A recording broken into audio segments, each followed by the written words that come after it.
Good morning, everybody. Welcome to Confessions of an Ex-Scientologist with me, Liz Gale, your friendly and messy third-generation ex-cult member. You are walking into the mind of an ex-Scientologist here this morning. So this is your last chance to get out before we all go down the rabbit hole. Don't say I didn't warn you. Don't say I didn't warn you. I want to start out today by talking about something that is always been an issue when coming away from Scientology, from leaving Scientology, from rebuilding your life after Scientology, from speaking out about Scientology, or in my case, writing a book. If you haven't seen my book, it's called Confessions of an Ex-Scientologist Pothead, and it is available on Amazon or social media. All of these things, we know dang well that there's a big chance that Scientology is going to come after us. It's baked into their policies. And not just that, but the organizational structure of any Scientology organization, high level, low level, anyone, is they have a Department of Special Affairs, which is the designated department to deal with critics and enemies and lawsuits, and basically the public at large, to control the narrative and the public relations. So the reason that I want to talk about SPIES today is because after being in the ex-Scientology community, let's say 10-ish years now, this is a theme. This is a theme that kind of comes back around. We've had ex-members. If you've been here around here a long time, you might know of Marty Rathbun, who was a very famous early high-level executive whistleblower who had a blog, who interviewed people, who started his own what's called a squirrel group, where he was practicing Scientology for pay outside of the spectrum of the church. And eventually, after suing Scientology, he turncoated, I guess is the best word. He's a traitor. I don't know how else to say it. But he went back into the arms of Scientology and took with him so much intel. There have been other cases. There's a famous, thank you, Irish Mart. Oops. Oh, and thank you, Miss Sunrise Dawn. You can get my book here, link in the chat. And Irish just gifted 5 memberships. Thank you. Thank you so much. That really helps me out. These are art supporter memberships. I'm not talking about it today. And I keep promising you guys to tell you more and show you more about my Red String project, art project that I'm working on. But that's for another day. But thank you. So Marty Rathbun was a cautionary tale. He reminded everybody out here in the ex-Scientology space that you have to be careful who you trust. Oh my goodness. Thank you, Quirkalophagus. Thank you. Thank you so much. 10 gifted memberships. If you guys are getting these, please say thank you. That's so wonderful. And I have been, yes, I've made a couple. I will put a little bit more up. I actually edited you guys a video and I haven't put it up yet, but I will. Okay, I'm starring that because we're going to come back to that. I lost it. Remind me. Okay. So Marty Rathbun was a cautionary tale. He reminded all of us in the ex-Scientology community that you have to be careful who you trust, especially if you're going to receive processing, auditing, spiritual counseling, mental health counseling, anything from an ex-Scientologist, because there's a chance that they could get put back into the fold for whatever reason, or they were a spy all along. Now, there have been other instances of this. There have been OSA agents caught. OSA is the Office of Special Affairs, the Department of Dirty Tricks. There have been whistleblowers that have come out. And that's kind of what I want to talk to you today about. Because my spidey senses go off. you may notice that I'm one untrusting, paranoid chick. Honestly, it's the truth. I deal with it with humor. I use the tools in my toolbox. Is the threat real? Is it something I'm experiencing right now? And when you are an ex-Scientologist, you have to answer, yes, the threat is real. And two, you don't know. And you will never likely know when it comes to intelligence operations, when it comes to the type of administrative and policy and organizational structure that it takes to put a spy into somebody's life. That's huge. That's huge. And we often never find out. The only reason that we know how Scientology works when it comes to these things is because of whistleblowers' leaked documents. One of them is from a guy named Frank Oliver. Now, this is going to be the first thing I share with you. We're not going to watch the video, maybe just a couple seconds. I want you to take note of Frank Oliver's eyes. Okay, this really honestly has nothing to do with it being a spy.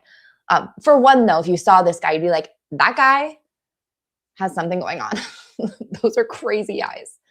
But on Monday, we talked about Erica Kirk and her Scientology processing and how she has these MK, what I consider to be MK Ultra eyes. And Frank Oliver looks very similar to me. So, yes, Wench says, I've never been into Scientology and I don't trust people. See, this is true. This is so true. You have a gut instinct that I'm sure you have honed over the course of your life based on your experiences and the threats that you are likely to encounter. And I love that. You just can put it like that. A lot of people don't. I'm in the same boat. I rarely trust people. And, it's kind of a me problem. It's a me thing. But it's also been a survival thing. So there's that. Now, let's take a look at Crazy Eyes over here. Hold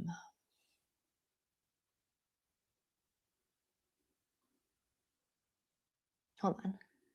Oh, that's my TikTok. I wanted to show you guys something else, but that's fine. We'll come back to this.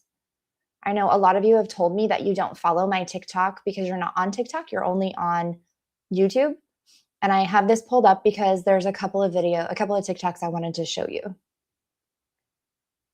Because they came up, you know how things come up on your social media like this time last year or memories? It reminded me that I've been making TikToks about Scientology for a long time, since 2022. I mean, you'd think I had gotten further. But hey, it is what it is. Okay. Here's the guy. All right, I'm going to mute this. And then we'll just watch a second of his. Pay close attention to his eyes, please. Ugh. My dog's nails grow so fast. Can you hear him running out the door? I got to trim them again. Okay, here we go. Watch his eyes. What's your name? Where are you from? And what was your profession within Scientology? They're like my name's Frank. Opening and closing. I don't know. There's just something about him to me. And it's not just the way he looks. It's the way that he locks on to questions and kind of involved in Scientology opens them wider. Until 1992. 6 years. Yes. Okay. It's intense. Anyway, Frank Oliver, when he ended up leaving, let's see, got it. He brought with him this entire cache of 200 documents.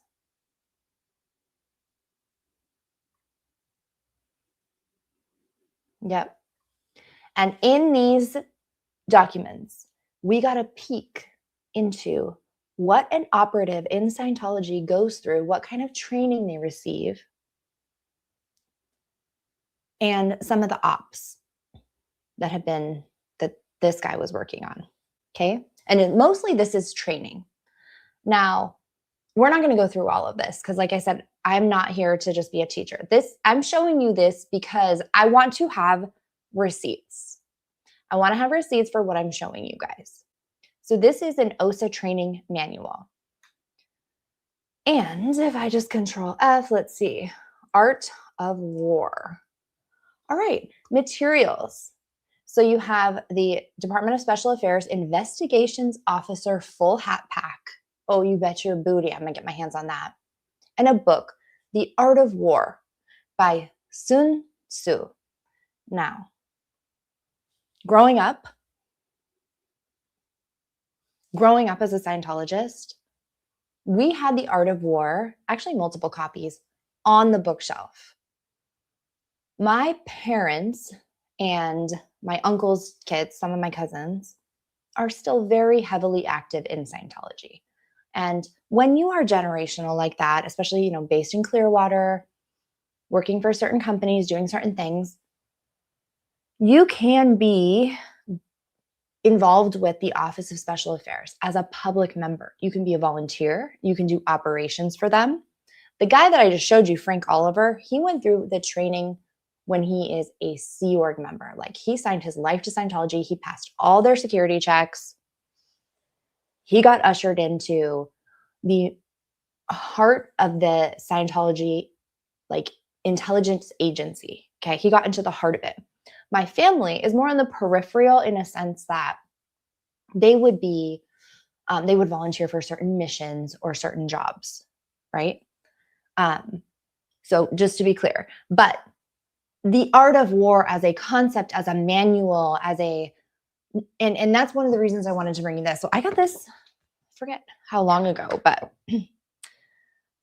like at an office supply store, The Art of War for businesses. So I find that really interesting that not only in Scientology, because there's a difference. This, for example, this whole thing, I know they can only have so much.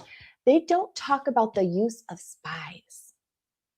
And that's one of the things I really wanted to talk to you guys about today. I pulled this out, remembering I had it, because my actual Art of War, I have 2 copies, but they're in storage with all my Scientology books.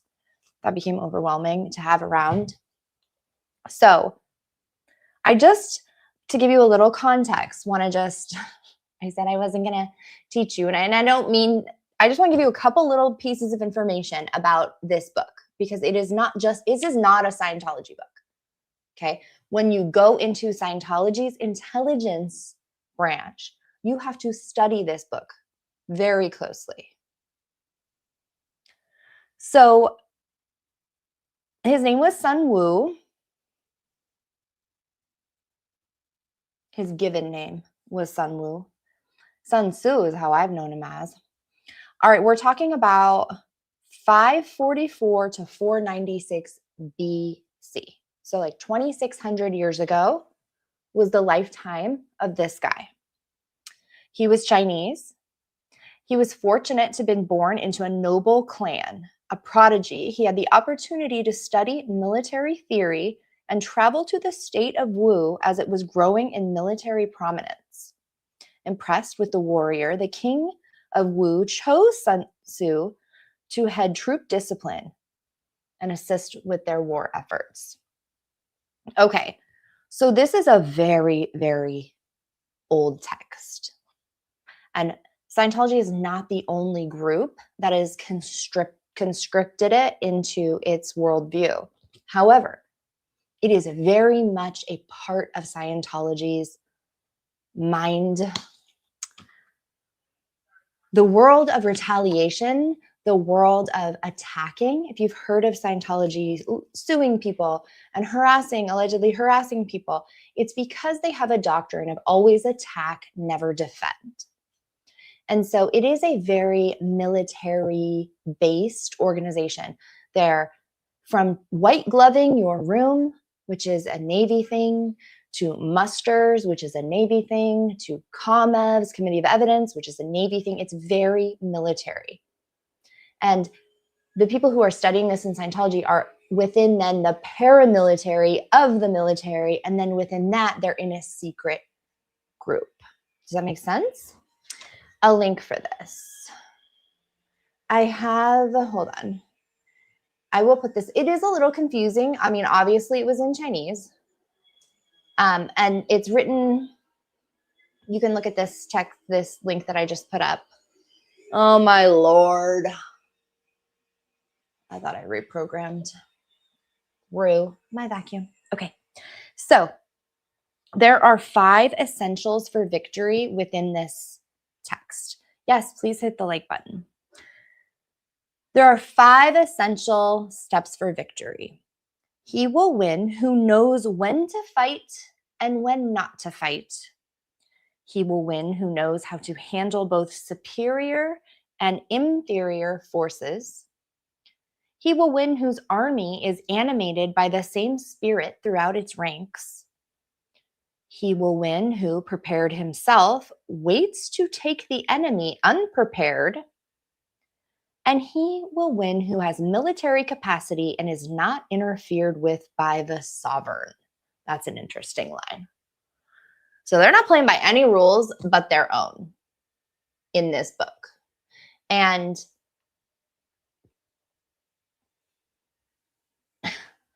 yes, Osa, if you're watching, please hit the like button while you're here. Can Osa start campaigning against us who share the truth about Scientology on social media? I mean, Osa can do whatever they want because they don't follow the same governing moral compass that we do, because they've been trained to follow a different script altogether and a different narrative. So what's not in this business aspect of the art of war are the use of spies. Now, this is where I wanted to just share a couple of my TikToks. I doubt you've seen them. They are pretty old. But I wanted to show you, again, part of my point today is like, we've known about this stuff for a long time, guys. We've known that spies are used by Scientology for forever. Because as soon as this department within Scientology's organization was started, they already had the art of war in existence, and it became a training manual. And we've known that they've operated with this basis forever. So, okay. I'm going to show you 2 TikToks of mine, and we'll go from there. I'm going to mute myself because that won't echo. Here we go.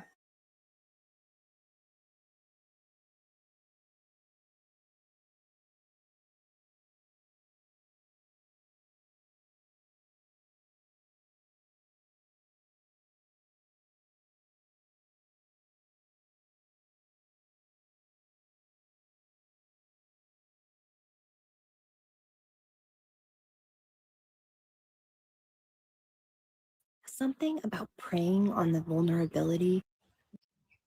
Want to hear a crazy Scientology story? This one really got to me. Something about preying on the vulnerability of a new mom just really pissed me off. All right, I'm going to start at the beginning. I'm sure you've heard about the show, Scientology and the Aftermath, and know who Leah and Mike are. This beautiful woman is Mike's wife, Christy Colbert. And she wrote an essay for Mike Rinder's blog, which, if you don't follow, is really good. She called it The Story of a Scientology Spy. So Christy is walking her dog with her 4-year-old, and she's 6 months pregnant. And she's walking around her neighborhood in Tarpon Springs, Florida, and she meets a woman. And later, the woman knocks on her door and says, hey, our kids are around the same age. We should let them play together. Let's get to know each other. Christy's a nice lady. She wanted friends. Okay. This woman, Heather, worked really hard to establish a relationship. She came to her baby shower and bought her 3 gifts off of her registry. Even Christy thought, this is kind of strange for someone I don't even know. Somewhere along the way, Christy mentioned that her and her husband Mike were looking for a new house. Eventually, Heather really started to freak Christy out. She was desperate to be friends. She kept pushing it really hard. And then, when Christy and Mike moved into their new house across town, guess who moved in the house catty corner to them just after? Heather. By then, Christy had just had her baby, and Heather had been creeping her out, so she didn't hang out with her again, even though the woman kept pushing and pushing. And she gave Christy a huge guilt trip, while also apologizing for her behavior. Christy had enough and kind of forgot about it. Then, not too long later, she got confirmation that Heather was a spy and had hidden cameras installed, 2 of them, to point at Christy and Mike's house 24 hours a day. Turns out her boyfriend was Dwayne Powell, who I could do a whole other video on. Private investigator that Scientology paid $10,000 a month to follow the leader's father. Even a little while later, Heather herself emailed Christy and apologized, saying it was all her boyfriend. But she tried way too hard for that to be true. You guys got to follow up with this on Mike Rinder's blog.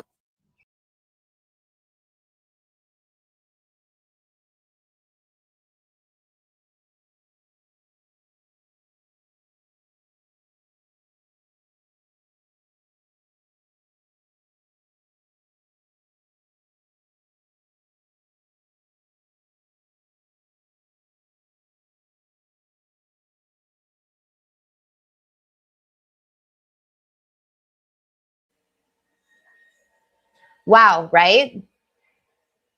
Mike Rinder's wife had her life infiltrated by the least suspect person you would think, a young mom, a fellow young mom at the park, which is crazy, isn't it? And it makes us ex-Scientologists, I don't know how Christy feels, but I was a young mom when I heard that story. My kid was not even school age yet. And it really upset me to think you can't trust anybody, even another mom who has an actual kid. They're using their child in an op. It's wild. I'm going to turn this off. Hold on.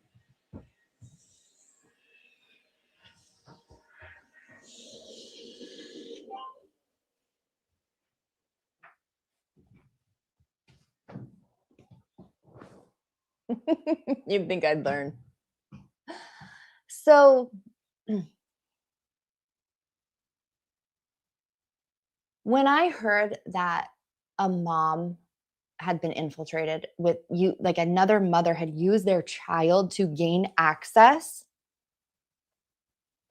I was shook. I was shook because growing up, you hear these stories. You know that there are spies out there. You know that it is a policy-driven procedure to put spies in people's lives. If they are critical of Scientology, if they express conflict or issues with Scientology, it's a known thing. And I've known it my whole life. In fact, funny story about how this crosses over into the mindset of Scientology. A male family member in my family has a internet business, and a local politician he did not like. So he got the domain name Peter DeFazio Sucks. And he started a troll site against this politician because he didn't want him to be voted in. And so that's kind of an example of how the use of this book that's a tactic, like in how they can use this book in other areas of their life, if that makes sense. Okay, so I want to talk to you guys about the use of the spies, because actually it's really cool and important, because if you are an ex-Scientologist or you are thinking like, holy shit, what are these spies doing? Who are they? What is going on? Corkalopagus has a question. What do you think of that specific spy coming out of the 3rd season of Aftermath to admit what she did? Well, I actually don't remember who that was specifically, but I will say that that's what it's going to take. It is going to take people coming out and saying what they did. Some of the things we only find out, again, because of whistleblowers. In the TikTok that we watched, there was a mention of $10,000 a month being paid to private investigators, right? This went on for years. And it's not just David Miscavige, the current leader of Scientology's father, left Scientology, and some of those private investigators followed him for years, everywhere he went. And then in the 80s, when Scientology, when L. Ron Hubbard was announced as being dead and David Miscavige took over, there were some other people at that time, Pat and Annie Broker, but Pat left and he was followed for about the same amount of money, but for over 20 years. So these things happen. And the reason we know that happened is eventually they stopped paying. Scientology owed the private investigators money. So they sued, the private investigators sued Scientology. And as part of that, to prove their income and all that, they put this out in the world, these documents. So that's how we find out about a lot of stuff. Yeah. Yes, Miss Sunrise Dawn, we're all in the wrong business. $10,000 a month. But if you think about that,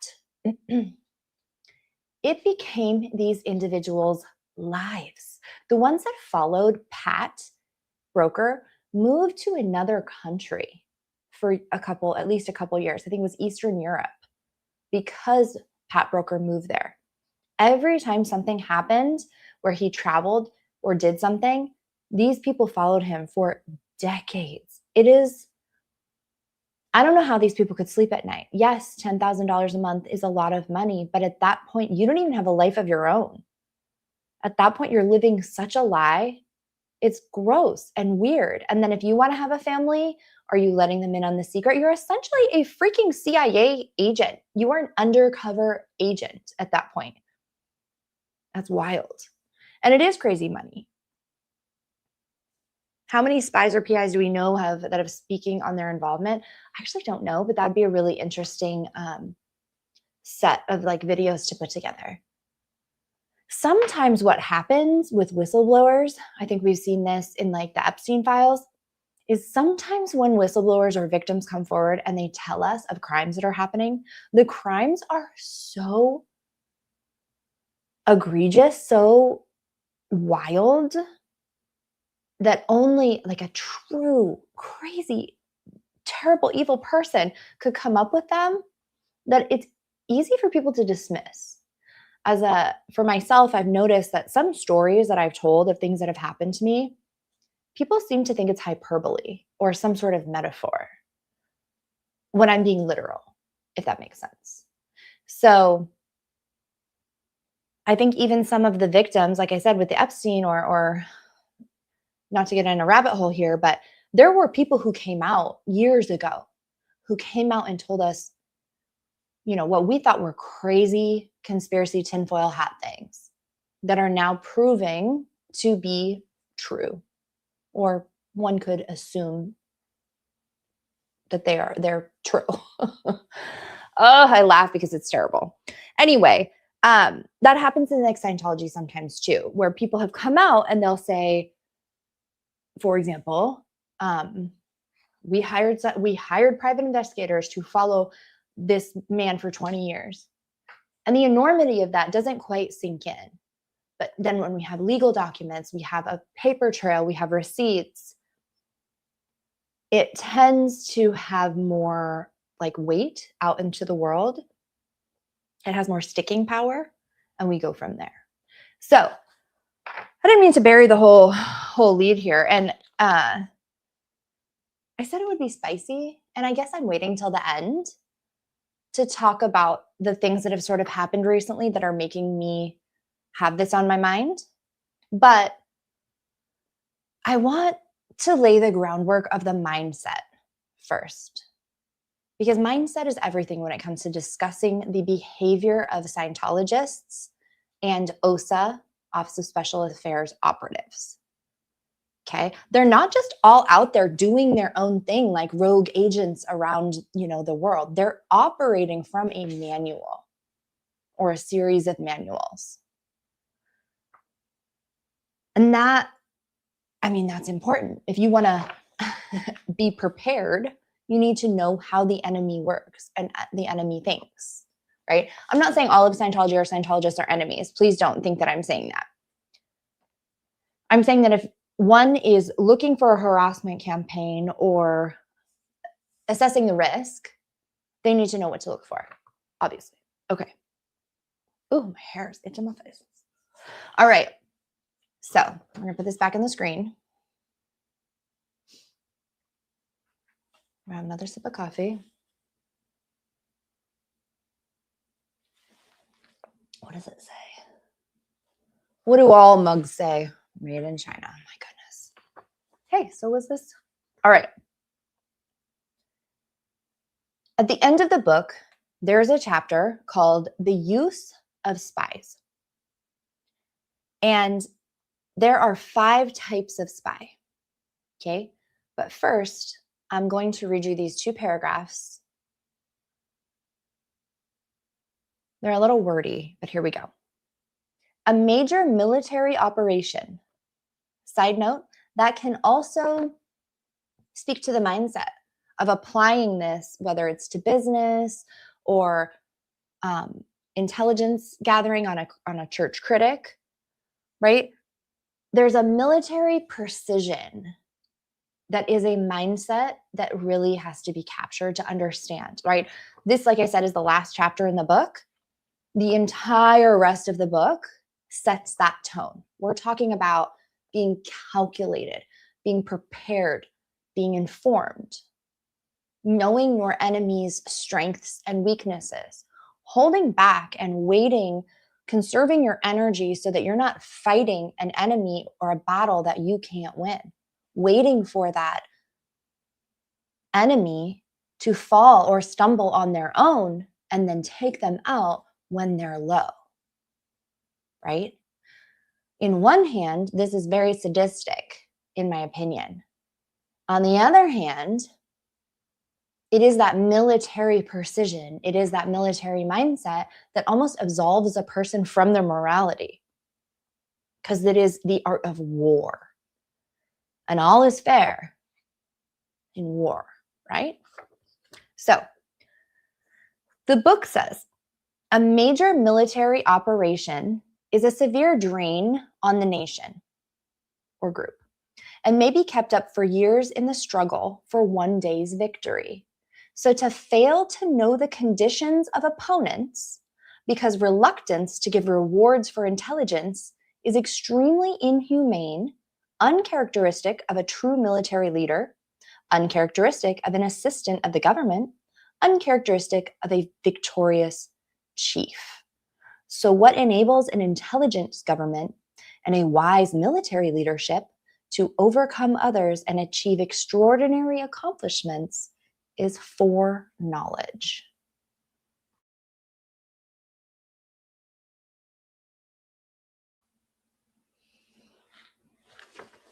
Foreknowledge cannot be gotten from ghosts and spirits, cannot be had by an analogy, cannot be found out by calculation. It must be obtained from people who know the conditions of the enemy. All right.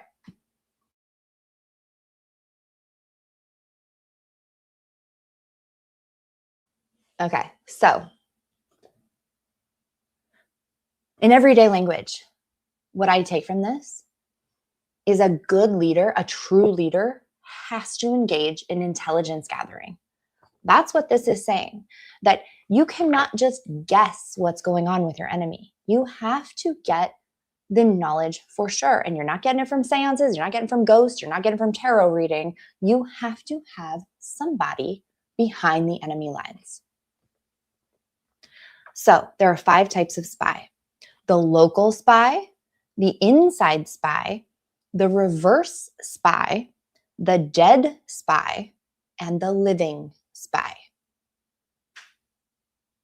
By the end of this, you're all going to be prepared to infiltrate and gather your own intelligence. So one main thing to know is none of the spies know who the other spies are. That's key. First one, the local spy. The local spy, wait, where did I lose? Are hired from among the people of a locality. They're your local folks. You're going to hire local people, your mailman, your garbage man, your neighbors, your homeowners association person, anybody who is connected to you or has some kind of oversight or information about your life, your home, your business. They're going to be a local spy. Reverse spies are hired from among enemy spies. Oh boy. So that's a double agent. If you find out that there is a spy in your midst, you know what the art of war says to do? It says don't treat them too harshly. That if you would like, the goal is to turn them. You want to turn them into a reverse spy because a double agent has access to way more information. They're on a different inner circle, right? Dead spies transmit false intelligence to enemy spies. Okay, so have you ever heard of like a rumor? You want to know who's spreading a rumor. So you put false information, you feed the wrong thing, and you like say, I bought a car. It's a secret. Don't tell anybody. I'll pull that comment up at the end. You don't tell anybody. And if you want to know who's leaking your secrets, you tell one person you bought a white car. You tell another person you bought a blue car. You tell the third person you bought a red car. And when the rumor gets back to you, oh, I heard you bought a blue car. You know exactly who spread that information. And that's a way that you can find out spies. So that's a dead spy. Did I lose it? And the living spies come back to report. So I believe living spies are people in their lives that can come back and give you information. Instead of a dead spy where they're there to spread bad information, living spies are there to give you good information. So that's 5 types of spies that every Scientology operative has had to study, according to Crazy Eyes Frank Oliver and the documents that he smuggled essentially out of Scientology showed that all of their operatives have to study this book, including the use of spies. So then when we go back and think about the TikTok story about how Mike Rinder's wife was befriended by another local mom, she would be a local spy. She would be somebody who was from the locality sent in to infiltrate their life and gain information. Now, what kind of information can a fellow mom friend gain? A lot. I mean, let's not overlook when you're especially a new mom, you're very vulnerable. You lean on other fellow mothers. You often share your vulnerabilities. Sometimes you're freaking hormonal and emotional, and whether you want to or not, you end up spilling the beans on your life, your marriage, your relationship, the changes, the expectations. All of that is vital information for an intelligence operation. Why? Because that can be churned now and later into your pain points, things that when you find out about or hear about hurt you, make you retreat, make you react, make you weaker. Can also your protect points, the things in your life that you will do anything to protect. That is an area where if you can be compromised, you're vulnerable. And again, we're not talking about a typical mindset of a normal person. we're not even actually talking about some narcissist who just wants to take you down.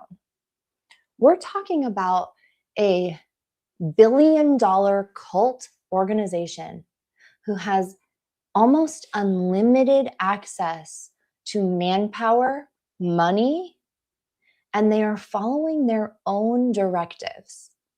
They have created a bubble in their own organization that doesn't have to follow the same morals or rules or even essentially laws as the rest of the world.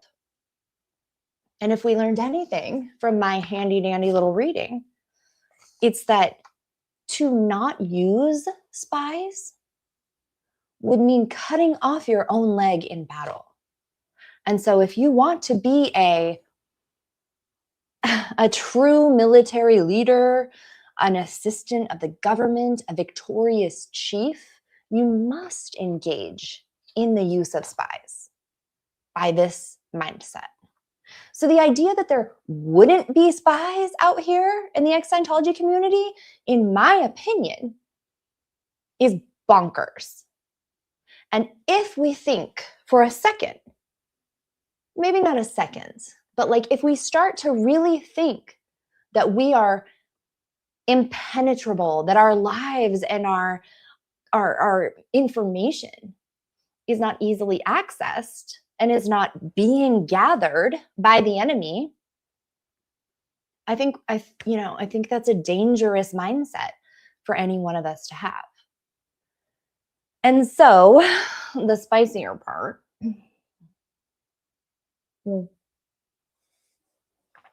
So you guys know I'm besties with Nora, and she's another ex-Scientologist, and she does a lot of long form, a lot of content about ex-Scientology, ex-Scientologists, things that are happening.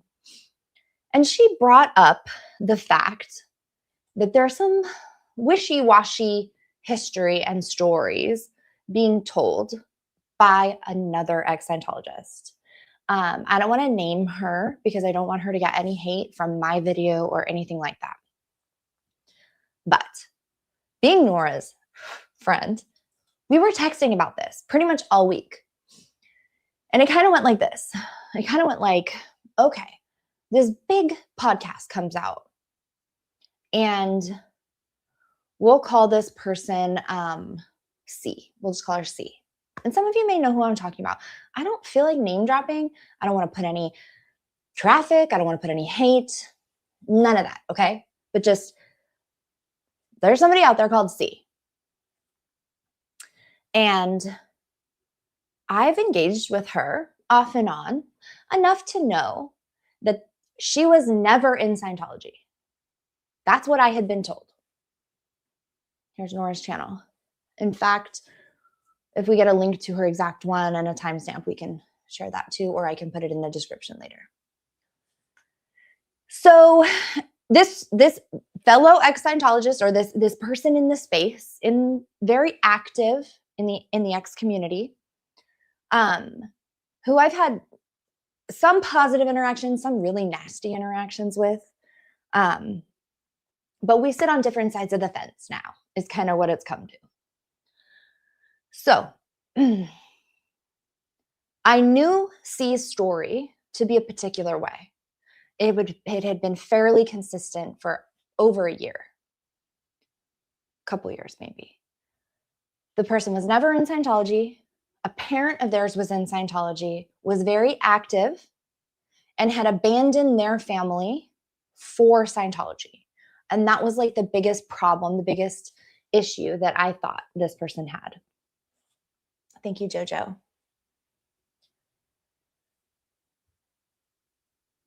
Okay. So me, in the ex-Scientology community, some people, honestly, turn me off right away. And I tend to follow that instinct, okay? There was a guy in ex-Scientology who turned out to be like a total perv. I could see that. I could see that a mile away.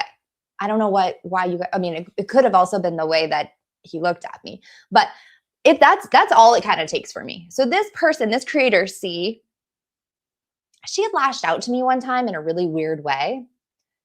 And I responded back and I was just like, fuck you. I don't know what your problem is. Like, I don't know you shit. But then they used some of my art, like ideas later. And I was like, well, we're kind of on the same page. Fine, whatever. But I didn't engage. Don't care. Whatever. See, she goes on with her life. She does a lot of active Scientology stuff, this, that. So I'm researching things, Scientology. I see her talking on a pretty big platform, fairly big, outside of the scope of our usual environment. And suddenly, her story is different. Her story has changed. And I don't keep track of everybody's stories. I'm not the story police here, like whatever, okay? But it did raise my eyebrow at the time. And that's kind of when Nora was like, hey, I'm watching this. And are we, like, is this a Mandela effect? What's going on? So the more research that was kind of shown to me, I just kept getting really confused. This person was in Scientology, but they weren't in Scientology. And then they had some records that said that they were in Scientology. And the things that were on those records are not to be taken lightly. Like some of the things on those records you would only do if you were absolutely a Scientologist. And that was weird because now they're saying they were a Scientologist, but before they weren't. And the reason that I bring that up today, and of course, I just talked about spies. So you guys are gonna be like, oh my gosh, Liz is saying that there's a spy. I'm not actually saying that. And that's part of why I'm also not saying the person's name, because I don't want, again, a witch hunt. I don't want to say this person is a spy.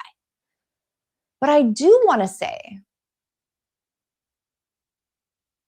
that these are the things that become a snowball effect, because you're in this environment of ex-Scientologists where we know damn well how Scientology works. We know damn well what they do. And not just that, I'm kind of distancing myself from Scientology. And that's great and healthy and good. But if I go into my Scientologist mind, okay, I go in there and I'm going to pick a program. I'm going to design a program based on my training with the Art of War, with the PACs. Granted, in real life, I haven't read all of them, but there's a cultural mindset that I was raised with, okay? The world is better that I'm not in Scientology. I'll tell you that right now. So if I was going to pick a target, I would pick the larger creators. I would pick larger creators who have formed alliances. And I would attempt to ruin those alliances as well as, egg on vulnerabilities, and then be ready when the person was vulnerable, okay? So for example, if I knew somebody was hot-headed and they were very quick to react, I would get up in their physical space or allow them to be close in my physical space, and I would push their buttons to a point where they would fall into me, bump into me, punch me, hit me, throw something at me, any of these things. Then I would, LeBron James my ass onto the ground. I would call the ambulance. I might even see a fake psychiatrist and get a report on myself that says I had PTSD. Then I would make sure that every court in the entire region knew the reason I was targeted was because of a federally protected reason, my religion. Then I would go behind the scenes to every agent that I had in the state or local government, and I would push them to protect their city and their region from this horrible, abusive, out of control person. And I would do whatever it took to get those charges pressed. Then I would collude further to make sure that those got to the maximum. Meanwhile, that's only one type of spy that I've already put into place. There are 4 others that don't know about each other that I would also be placing in this person's life, right?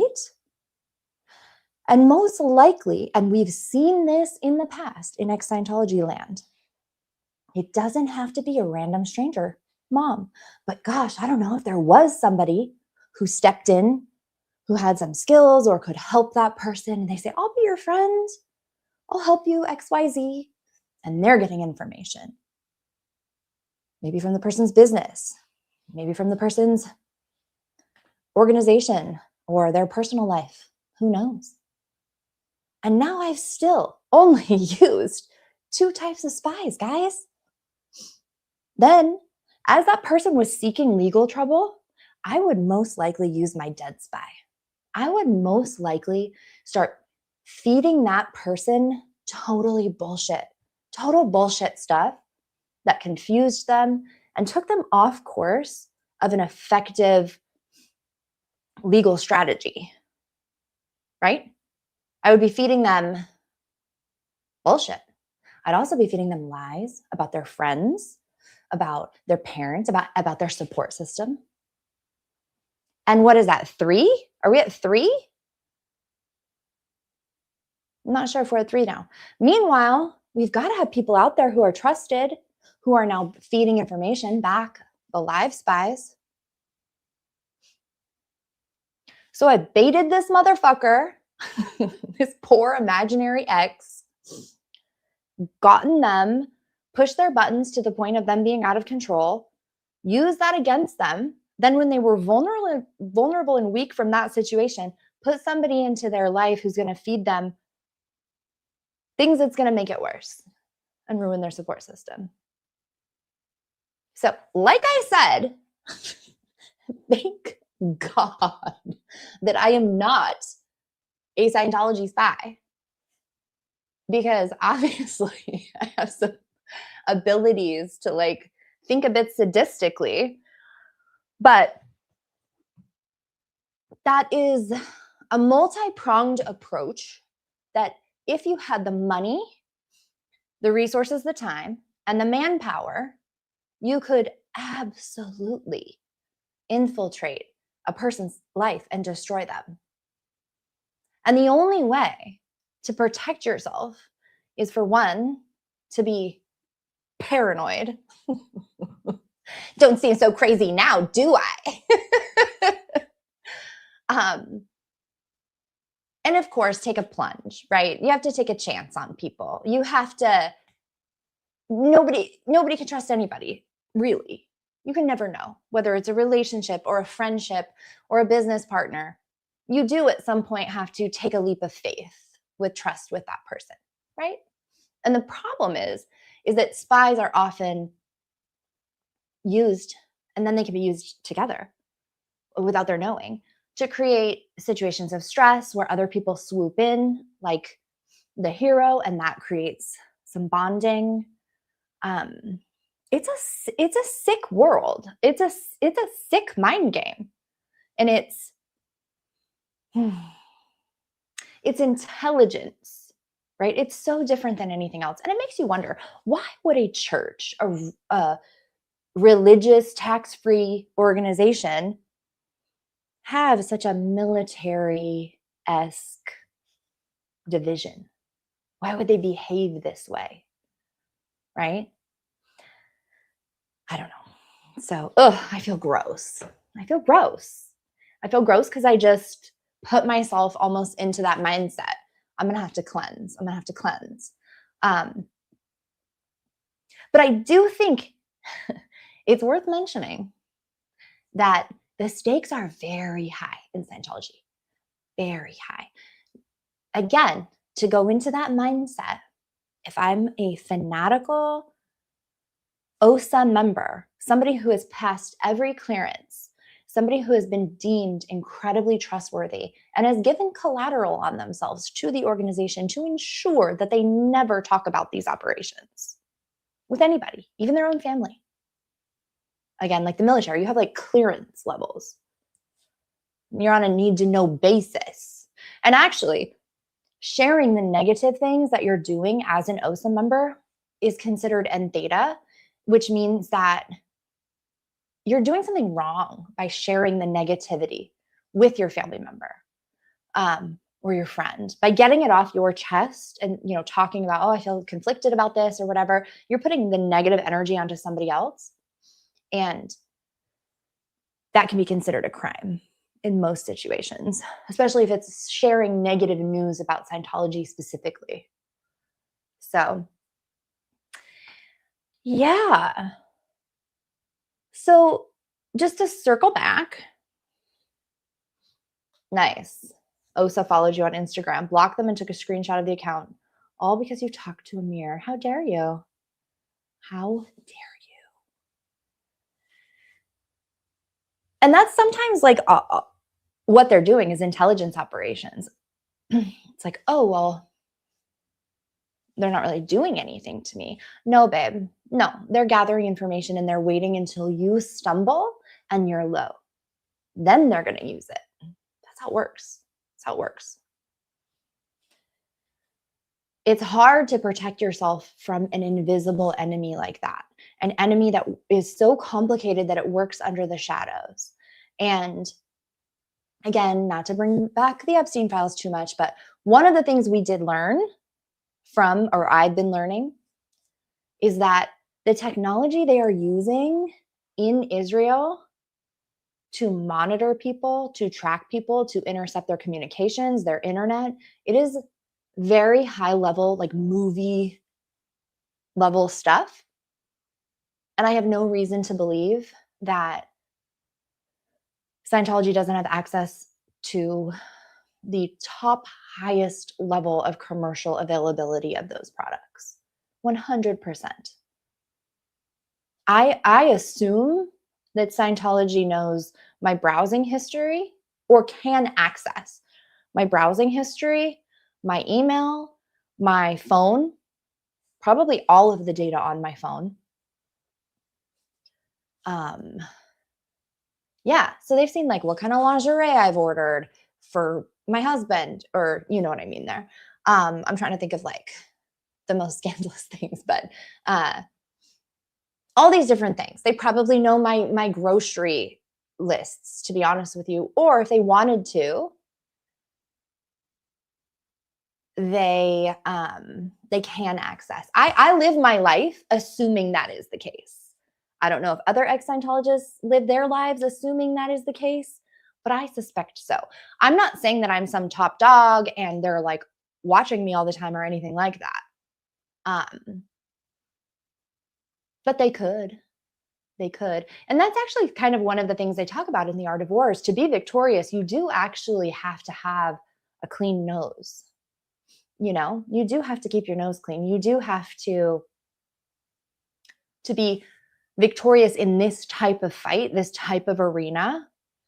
You have to own your mistakes. This is my opinion. Like, do whatever the fuck you want. I'm just, from my opinion, I think that I have to own my mistakes, usually publicly, if they were made publicly or called up to public. I mean, I've had a few very like not good look moments for sure. I've had some cash me outside moments. I'm not really a violent person, but I've definitely ran my mouth a little bit sometimes. And when I've gone too far, I do feel like I need to say, hey, that was not appropriate. I apologize. But if there comes like a lot of scandals, because that's part of also what these operatives are trying to do. One of the dead spies, think about the internet too. These don't have to be spies in real life, right? You have dead spies who are, I mean, there's a Reddit group about me called Survivors of Liz Gale. And when you Google me, Reddit will come up sometimes, and there's these things said about me. I forget, like saying that I stalked somebody. I joined a Facebook group for their hometown. Is that stalking? I'm not really sure. Maybe it is. Again, I wanted to gather intel. It's true. So maybe I'm back to my old Scientology ways after all. But I believe that this person is a Scientologist. I mean, they were. And they also had, when these trolls pop up online and they're just just trying to spread bad news about us to the world, like trying to take over the search engine optimization and the keywords so that when people look you up, they find negative things about you, right? That's kind of a dead spy technique. They're trying to send all the bad news. I mean, it's also a black PR, but whatever. It checks a lot of boxes. So it says, Liz, you're such a stalker. Yep, here we go. I'm an ex, and I certainly believe no privacy exists, especially within the internet. Yeah. I mean, maybe this speaks to my mindset. Maybe I'm just a crazy ex-Scientologist who's gone off the rails, but I assume that whatever the FBI can find out about me, Scientology can find out about me. Is that over the edge? Does that seem conspiratorial or like overly paranoid to you guys? I'd like to hear your opinion. I'm probably not going to change mine because from my understanding and perspective, they hire top, like they have unlimited money. They will hire top private investigators. There might be a private investigator out there right now listening. I don't know why they would do that or how it would work. But I assume that it always can happen. That's where I'm at. That's where my mindset is. Take it or leave it, I guess. Thank you, Kathy. Kathy says, I think you're justified to think it. Oh, I appreciate that. And thank you. I think there's a delay for my streaming software for when I get your comments, but yeah, thank you. I don't want to live like a paranoid, untrusting, closed group person. I don't want to be that way. And if I'm being really honest with you guys, there are a couple people in my life that I've thought, gosh, what if they were a spy? What if they were getting paid to be here? Again, I don't think I'm that special. But we've seen what Scientology is willing to do, what they are capable of and what they are willing to do, which is spend huge amounts of money. I mean, you could probably get somebody to spy on me for a freaking $1,000 a month. That's a huge amount of money around here versus $10,000 a month, which I think they have 2 private investigators. So that's like actually more like $20,000 a month that they've spent before. Again, I don't have Scientology's secrets. I'm not an ex-executive.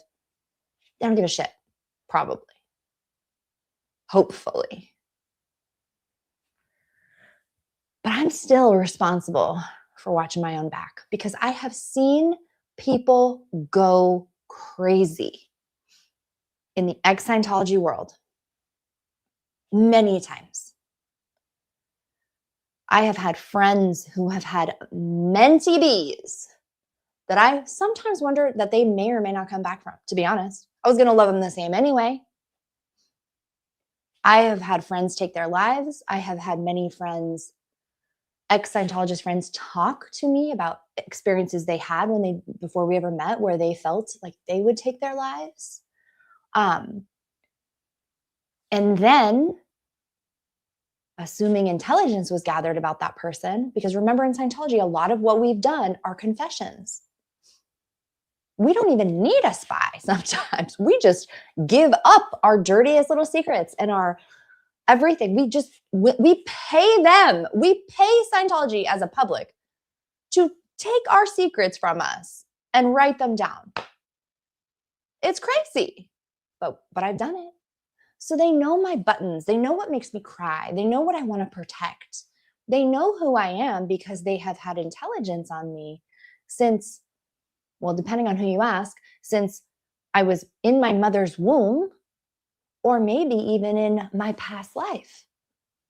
There's a chance that based on my early processing from my early childhood, where I was heavily processed with Scientology practices, audited, recall, communicate, all the things. Like as a little kid, before I could even write my name. Maybe I could write my name. but I couldn't write. I know that because I remember drawing pictures with crayons. So I don't even know all the things I said when I was little, but Scientology has that information.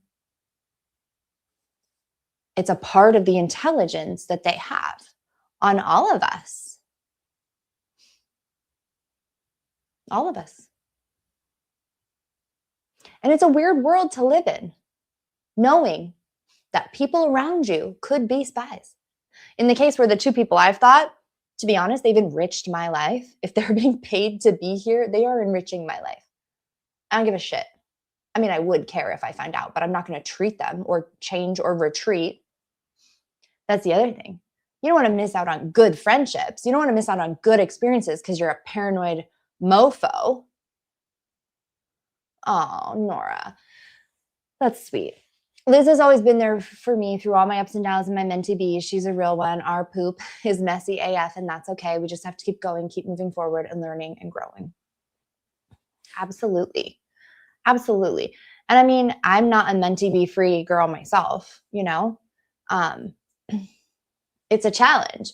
It's a challenge when you're fighting an invisible enemy sometimes and knowing that they could be in the shadows. And then finding out that there are real creators who are big in the ex-Scientology space, who are kind of shady. I mean, I'm not going to lie, Apostate Alex, I was at first thought he was a little shady. Not going to lie. There were some orangish, reddish flags that went up for me with him. But that said, we had real life experiences. We've had some honest and frank discussions. And we've even talked about that specifically. And he has earned my trust. But it's actually not because of the things he said or how he responded. That helped. But it is the fact that he has become one of the biggest pains in the ass against Scientology publicly. And one thing, this is key, pro tip, ex-Scientologists. One thing that the ex-Scientology whistleblowers have said is that if they are a spy from Scientology, they won't actually declare publicly anything really negative about David Miscavige specifically, or make a huge, huge, huge stink in Scientology. If they're there to infiltrate, they'll kind of do the bare minimum, right? So there's that, which is, I think, a good thing to know. Yep, there's definitely spies trying to F up our lives in every aspect. Scientology can't have anyone thriving after realizing it's a cult and a scam. It's bad for business. Exactly. However, guys, there's a big difference between a spy, an OSA agent spy, and a grifter, or someone who is, I mean, I'm using these terms, a grifter, a clout chaser, basically somebody who just wants attention. Now, pot kettle black, I love attention. I love it. You're here, I'm here. I love this for all of us. But when you lie or you change your story for attention, huge red flag for me. Big red flag.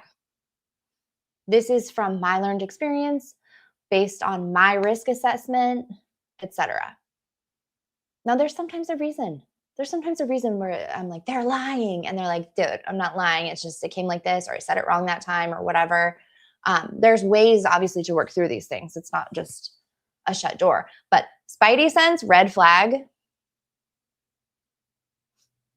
Because to be honest with you guys, I would not ever want to be associated with any, and this is hard.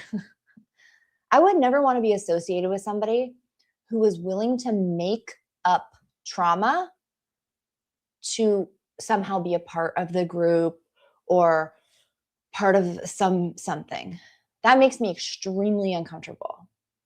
Now, I'm not saying that anybody specific is doing this, but if I think about some of the trolls online that I've encountered, you look back at their story where they were never in Scientology, and then all of a sudden they're saying they're an ex-Scientologist. Sometimes they're saying they're a generational Scientologist. Sometimes they're saying their parents did XYZ. And then later, the story changes. I don't know. That's a hard one for me. That is a bell ringer from me. 100%. And I get worried when I see people that I have put, kind of like, I don't know. And then I'm like looking at the people around them. And I just hope nobody's already floundering.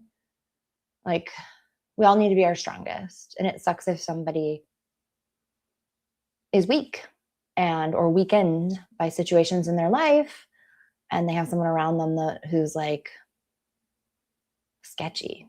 I don't know. It just, it makes me really uncomfortable.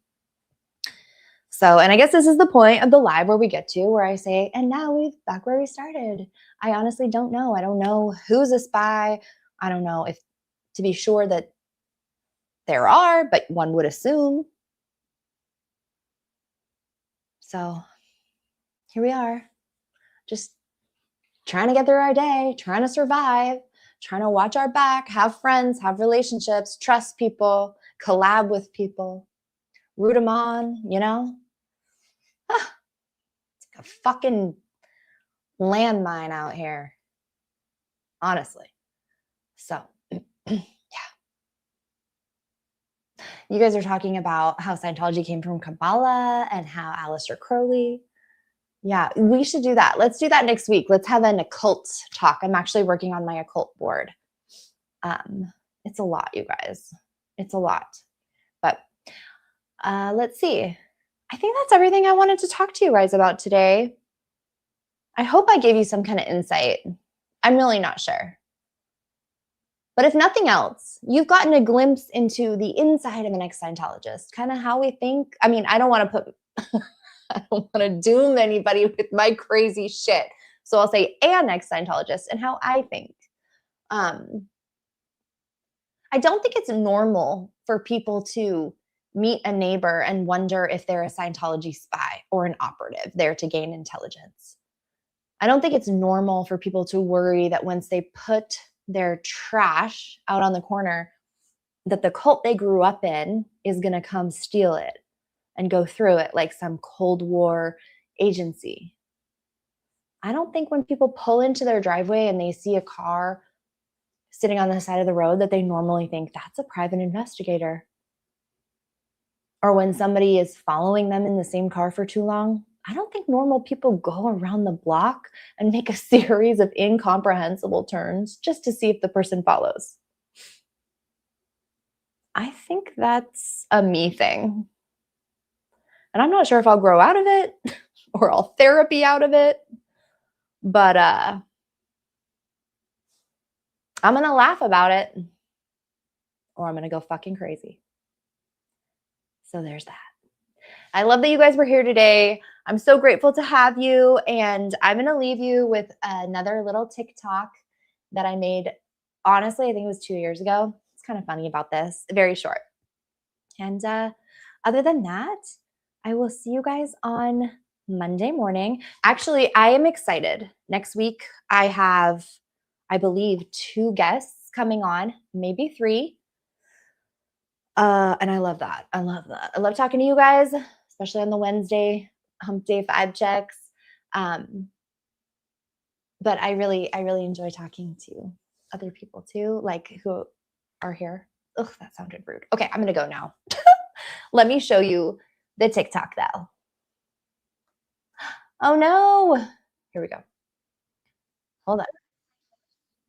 I pinned it because it's old. Otherwise I would lose it. Okay, so, and this is me hopping on a trend. So don't get too mad about it. You might have seen the trend, but actually I'm going to show you this. Then I'm going to pop back on. Bye-ish. Oh my God. Just watch this, for heaven's sakes.